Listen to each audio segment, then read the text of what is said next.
Assalamu alaikum. I am Dr. Ansari Farzana Vaiduzama from Chemistry Department, JT Arts Science and Commerce College, Malegaon.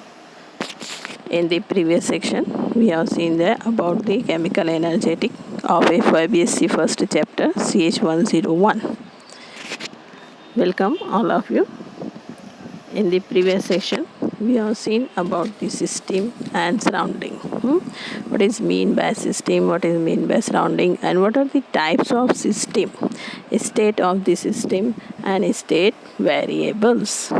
State variables, that means the property, macroscopic properties are known as state variable. As we have seen that macroscopic property is nothing but pressure, volume, temperature, etc. are the macroscopic property. Now in this section हम continue करेंगे thermodynamic property. Thermodynamic property, that means a system is said to be in a thermodynamic equilibrium. Thermodynamic property में हम ये देखेंगे thermodynamic equilibrium means what. Equilibrium क्या बोलते हैं हम कि रिएक्शन होते रहती है, फिर soon a stage is reach. वो स्टेज पर क्या होता है, the concentration of reactant and product are same and the temperature remains same, concentration remains same. So you can say that it is the equilibrium is reached. तो equilibrium भी different type के, thermodynamic equilibrium है, thermal equilibrium है, mechanical equilibrium है, chemical equilibrium है. तो thermodynamic equilibrium क्या है? A system is said to be in a thermodynamic equilibrium if the macroscopic property of system in various phase do not show any variation with time. Macroscopic property जैसे ही मैं बोलूँगी तो समझ जाना है आपको, pressure, volume, temperature etcetera and etcetera. जब ये तमाम प्रॉपर्टी में चेंजेस नहीं होते हैं, रिएक्शन हो रही है, ए से बी दे रहा है, एक स्टेज ऐसी आएगी कि ए से बी देते वक्त जो है दोनों तरफ की साइड सेम होगी. इस मैक्रोस्कोपिक प्रॉपर्टी जो है वो चेंज नहीं होगी.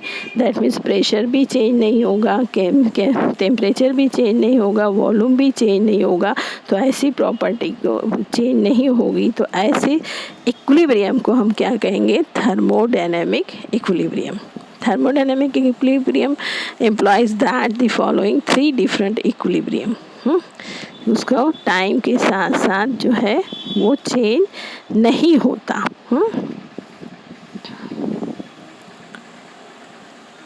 थर्मोडायनेमिक इक्विलिब्रियम जो है वो तीन डिफरेंट टाइप के हैं. Thermal equilibrium. थर्मल इक्विलिब्रियम मतलब क्या? This employees that there should be no flow of heat from one portion of the system to another. This is possible when temperature of system remains constant.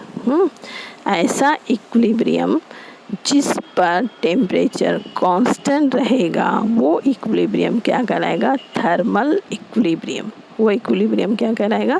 Thermal equilibrium. ऐसा equilibrium हमें मालूम है क्या है, फिर से मैं बोल देती हूँ यहाँ पर एक दफ़ा कि ए से बी में रिएक्शन, ए जो है वो ए रिएक्टेंट है और वो किस में कन्वर्ट हो रहा है? बी में कन्वर्ट हो रहा है. रिएक्शन हो रही है. एक वक्त ऐसा आएगा कि दोनों साइड की रिएक्शन, फॉरवर्ड रिएक्शन और बैकवर्ड रिएक्शन दोनों जो है वो सेम हो जाएगी, दोनों तरफ का कॉन्सेंट्रेशन सेम हो जाएगा. तो आप बोलोगे इक्विलिब्रियम आ गया. अब थर्मोडायनेमिक इक्विलिब्रियम कब कहलाएगा? जब यहाँ पर टेम्परेचर, प्रेशर, वॉल्यूम कांस्टेंट रहेगा तो वो थर्मोडायनेमिक इक्विलिब्रियम कहलाएगा. अब थर्मोडायनेमिक जो प्रॉपर्टी है, मैक्रोस्कोपिक प्रॉपर्टी, उसकी बेसिस पर फिर इक्विलिब्रियम डिवाइड हुआ है. किसमें? थर्मल इक्विलिब्रियम में, मैकेनिकल इक्विलिब्रियम में और केमिकल इक्विलिब्रियम में. तो थर्मल इक्विलिब्रियम ऐसा इक्विलिब्रियम जहाँ पर टेम्परेचर रिमेन्स कांस्टेंट रहेगा वो कहलाएगा थर्मल इक्विलिब्रियम. जो इक्विलिब्रियम पर temperature remains constant, there is no flow of heat from one portion to other portion of the system is called as thermal equilibrium.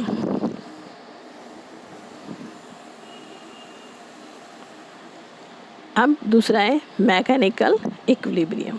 Mechanical equilibrium, this implies that no work should be done by one part of the system over another, or no macroscopic movement of the matter should take place within the system or with respect to its surrounding. This can be achieved when pressure of the system remains constant.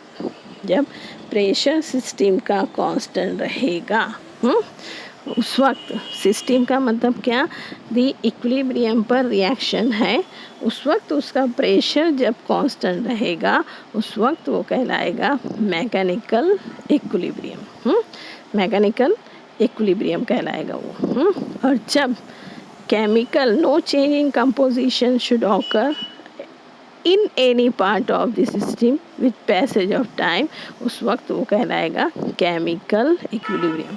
मतलब क्या, जब concentration, this equilibrium, chemical equilibrium, this equilibrium implies that no change in composition should occur in any part of the system with passage of time, is called as chemical equilibrium. No change in composition मतलब क्या है कि reactant का amount या product का amount वो जो रहेगा कांस्टेंट रहेगा, तो वो क्या कहलाएगा, केमिकल इक्विलिब्रियम। जब इक्विलिब्रियम पर टेम्परेचर कांस्टेंट रहेगा तो वो थर्मल इक्विलिब्रियम, जब इक्विलिब्रियम पर प्रेशर कांस्टेंट रहेगा तो वो मैकेनिकल इक्विलिब्रियम, जब इक्विलिब्रियम पर composition of the reactant and product constant, उस वक्त वो कहलाएगा केमिकल इक्विलिब्रियम। अब आते हैं properties. Properties, there are two type of main properties, extensive property and intensive property. The property which depends upon the quantity of matter contained in the system is called as extensive property। the ऐसी property जो quantity of the matter, system में quantity जितनी है matter की उसके ऊपर depend करता है, वो कहलाता है extensive property. For example, extensive property are mass, volume, energy, heat capacity etcetera are called as extensive property. And the net value of extensive property is equal to the sum of total value of the separate part into which the system may be divided conveniently। ऐसी property जो depend करती है amount of matter पर वो कहलाती है extensive property. जैसे मास यानी वॉल्यूम, यानी कम और ज़्यादा होगा मैटर तो वॉल्यूम भी कम और ज़्यादा होगा। उसको 10 ml वाटर को हीट करने के लिए हमें एनर्जी कम लगेगी as compare to 1 litre water. तो इसीलिए क्या हुआ, ये matter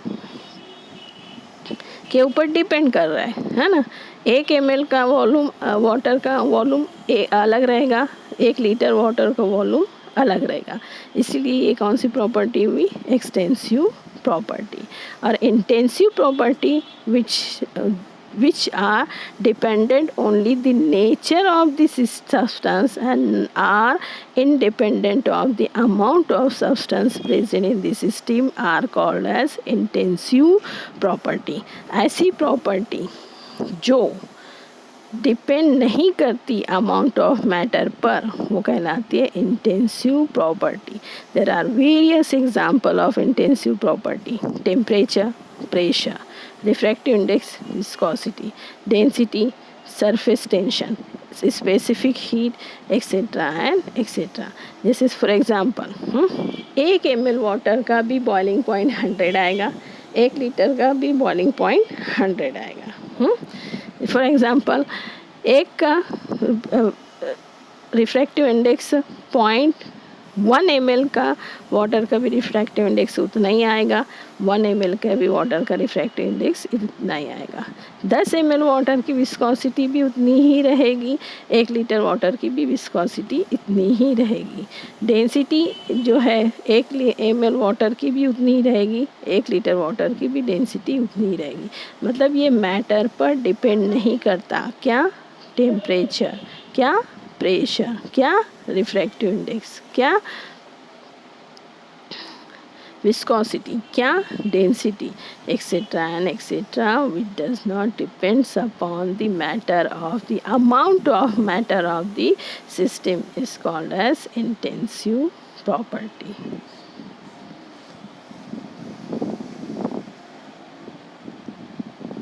Now, thermodynamic processes. Thermodynamic processes are of various types: isothermal process, adiabatic process, isochoric process, isobaric process, a reversible process or irreversible process. Reversible process and irreversible process. तो सबसे पहले हम देखेंगे isothermal process. Isothermal process that means if the process is carried out in such a manner that temperature remains constant throughout the process is called as isothermal process. It can be understood that when such a process occurs, heat can flow from system to surrounding or surrounding to system in order to keep the temperature remains constant is called as the isothermal process.